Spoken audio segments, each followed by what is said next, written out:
माता जी के साथ आज आपको बताते हैं पोल्ट्री फार्म के अंदर के पूरे ढांचे के बारे में। तो आइए।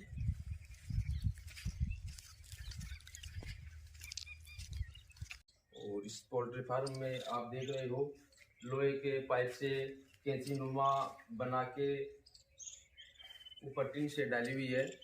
और पोल्ट्री फार्म को चारों तरफ से एक लोहे की जाली से ढका हुआ है ताकि हवा भी पास हो जाए। नीचे दीवार भी लगभग 1.5 फीट की निकाली हुई है। ऊपर से जाली को स्टार्ट किया हुआ है और इसकी हाइट लगभग 8 फीट है। जाली की लगभग 1.5-2 फीट की दीवार है। और वो उधर मुर्गों के बच्चों को लिए पानी की टंकी रखी हुई है, देख सकते हो आप। और ये इधर से पाइप लाइन आ रही है। ये पाइप लाइन जो पानी पीने के बर्तन होते हैं मुर्गों के, उनसे कनेक्टेड है। पानी ऑटोमेटिक ही जाता है बर्तनों में। ये मुर्गों के बच्चों के बर्तन है, ये दाना चुगने के बर्तन है। ये मुर्गों का जो दाना आता है वो दाना है। इसके लिए भी स्टैंड बनाया हुआ है।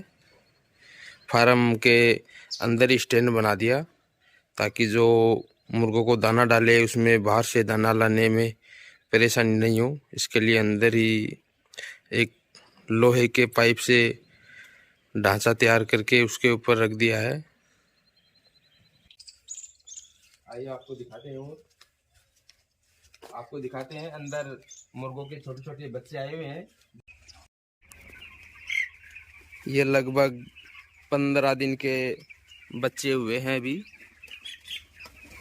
आप देख सकते हो ये मुर्गों के पानी पीने का बर्तन है। इसमें ऑटोमेटिक पानी ऊपर पाइपलाइन से आता है, देख सकते हो आप।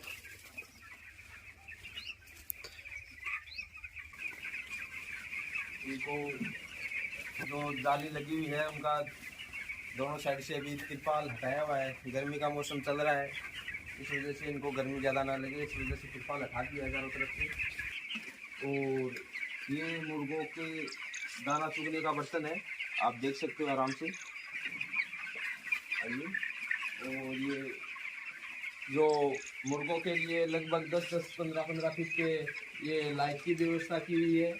और गर्मियों में टेम्परेचर ज़्यादा हो जाता है तो ऊपर पंखा की भी व्यवस्था की हुई है। आइए आपको दिखाते हैं।